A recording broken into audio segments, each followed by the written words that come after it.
அருவி.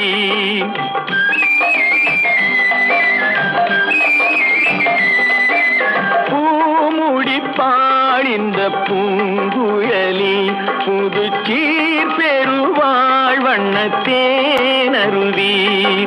பார்வையிலே மன்னன் பேரெழுதி, பார்வையிலே மன்னன் பேரெழுதி, அதை பார்த்திருக்கும் கண்ணில் நீர் எழுதி, அதை பார்த்திருக்கும் கண்ணில் நீர்